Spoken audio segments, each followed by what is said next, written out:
ये बात आज से 3 साल पहले की है। वेदांत को एक ऐसा प्रोजेक्ट मिला था जो उसका पूरा करियर बना सकता था। इस वजह से वो कई हफ्तों से ऑफिस में देर रात तक काम करता आ रहा था। अगर वेदांत ऑफिस से टाइम से निकलता तो वो घर वापस जाने के लिए मेट्रो पकड़ लेता, वरना उसे कैब लेनी पड़ती थी।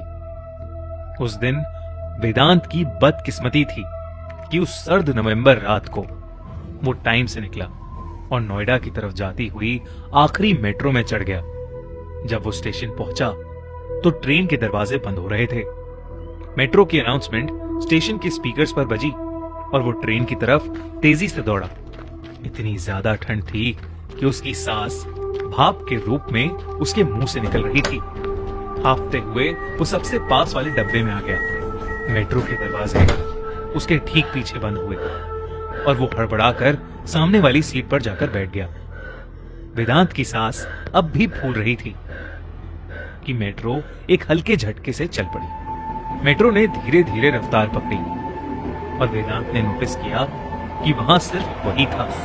पूरी ट्रेन में उसके अलावा और कोई पैसेंजर नहीं था। वेदांत ये देखकर थोड़ा घबरा गया। पता नहीं क्यों, पर वेदांत के दिल की धड़कनें उस खाली ट्रेन को देखकर तेज होने लगी थी। मेट्रो की एक और अनाउंसमेंट आई। अगला स्टेशन आ चुका था। ट्रेन के दरवाजे खुले और एक ठंडी हवा का झोंका डब्बे में घुस आया। वेदांत कपकपा उठा। ठंड की वजह से नहीं, बल्कि जो वेदांत ने बाहर देखा उसकी वजह से। पूरा स्टेशन खाली था, एक आदमी के सिवा। वो सामने एक लोहे की बेंच पर बैठा हुआ था।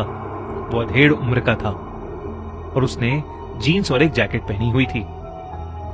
उसकी पीठ इतनी सीधी थी कि ऐसा लग रहा था कि उसकी रीढ़ की हड्डी की जगह कोई लोहे का सरिया हो। आंखें फाड़कर वो आदमी अपने सामने कहीं दूर देख रहा था, जैसे किसी ने उसको चौंका दिया हो। उसकी बड़ी बड़ी आंखें ही बहुत थीं वेदांत को डराने के लिए, पर जो देखकर वेदांत की रूह कांप उठी वो थी उसकी मुस्कुराहट। एक कान से दूसरे कान तक खींची हुई एक बेजान मुस्कान। वो एक भयानक पुतले की तरह बिना हिले डुले बस वहीं बैठा हुआ था। ट्रेन के उस स्टेशन से निकलने तक भी वो आदमी वहां से बिल्कुल भी नहीं हिला। यहां तक कि उसने अपनी पलकें तक नहीं झपकाई। वेदांत की सांस में सांस आई और वेदांत ने अपना सर हिलाया और खुद पर हंसने लगा। उसने सोचा कि ये कोई डरने की बात नहीं थी, कोई शायद शराब पी के बैठा हुआ होगा। वेदांत ये सोच ही रहा था कि मेट्रो का अगला स्टेशन आ गया। स्पीकर से अनाउंसमेंट आई और स्टेशन की लाइटें दिखने लगी। फिर ट्रेन प्लेटफॉर्म पर रुकी। दरवाजे खुले और इस बार तो वेदांत के होश उड़ गए। वो बूढ़ा आदमी वेदांत के ठीक सामने फिर से उसी बेंच पर बैठा हुआ था। वही मुस्कान, वही बड़ी बड़ी आंखें लिए। ऐसा कैसे हो सकता था? वो अगले स्टेशन पर इतनी जल्दी कैसे पहुंच सकता था? स्पीकर से फिर एक अनाउंसमेंट हुई, पर वेदांत का उस पर कोई ध्यान नहीं था, क्योंकि उसी वक्त उस आदमी की आंखें हैं और वेदांत की आंखों से मिली। वेदांत का दिल उसकी छाती पर हथौड़े की तरह बजने लगा। ट्रेन के दरवाजे बंद होते होते लगभग एक अरसा बीत गया। जैसे ही दरवाजे बंद हुए, वेदांत इंजन की तरफ जाने लगा। उसने सोचा कि अगर ट्रेन में कोई और पैसेंजर नहीं है तो कम से कम वो ड्राइवर के पास तो पहुंच ही सकता था। पर उसकी किस्मत खराब थी। उसके वहां तक पहुंचने से पहले ही ट्रेन अपने अगले स्टेशन पर पहुंच गई थी। दरवाजे खुलने लगे। इस बार वो आदमी बेंच पर बैठा नहीं था, बल्कि बेंच के किनारे खड़ा हुआ था। वो अब भी वेदांत को घूर रहा था।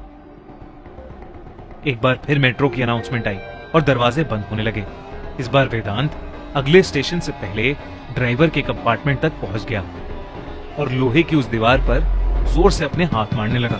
वेदांत यही उम्मीद कर रहा था कि काश ड्राइवर उसकी आवाज सुन ले, लेकिन सामने से कोई जवाब नहीं आया। इतने में फिर अगला स्टेशन आ गया। दरवाजे खुले।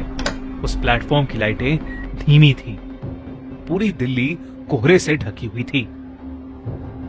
इस बार वो आदमी वेदांत को कहीं नहीं दिखा, लेकिन फिर अचानक वो अंधेरे में रोशनी की तरफ आया और वेदांत की नजर उस पर गई।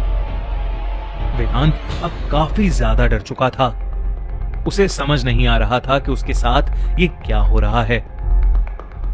वो बूढ़ा आदमी अभी भी अजीब तरीके से चलता हुआ वेदांत की तरफ ही आ रहा था। वो किसी नॉर्मल इंसान की तरह नहीं, बल्कि किसी कठपुतली की तरह ही चलता हुआ वेदांत के पास आ रहा था। एक और कदम उसे ट्रेन में अंदर ले आता। वेदांत का शरीर अकड़ने लगा और घबराहट में उसकी एक जोर की चीख निकली। वेदांत ट्रेन के अंदर दूसरी तरफ के कंपार्टमेंट में भागने लगा। दरवाजे दोबारा बंद हुए और वेदांत को एहसास हुआ कि वो अब ट्रेन में उस आदमी के साथ बंद था। मेट्रो फिर एक बार झटके से शुरू हुई और वेदांत इस बार लड़खड़ा कर नीचे गिर पड़ा।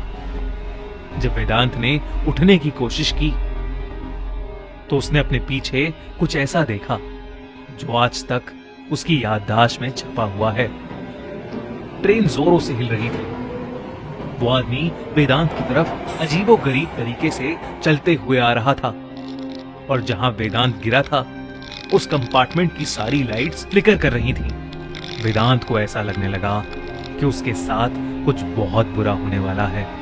वो एक छोटे बच्चे की तरह फूट फूट कर रोना चाहता था, पर किसी तरह उसने हिम्मत जुटाई और उठ खड़े होकर दोबारा दौड़ना शुरू किया।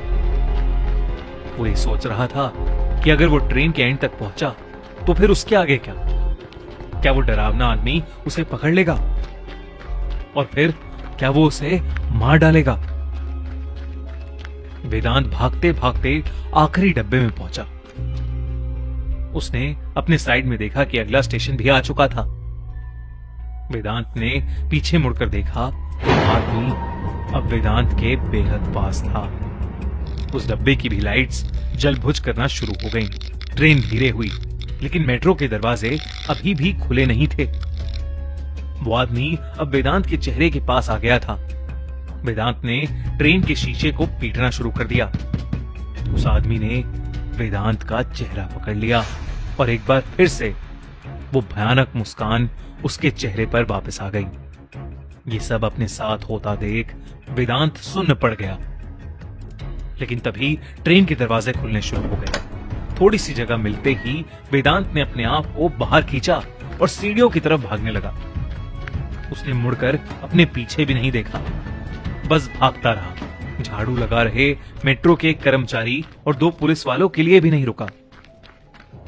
तभी रुका जब बाहर धुंध से लिपटी हुई सड़क पर आ पहुंचा।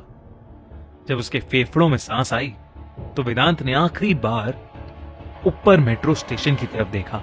वो मेट्रो ट्रेन वहीं खड़ी हुई थी और उसके आखिरी डब्बों की लाइटें अभी भी टिमटिमा रही थीं।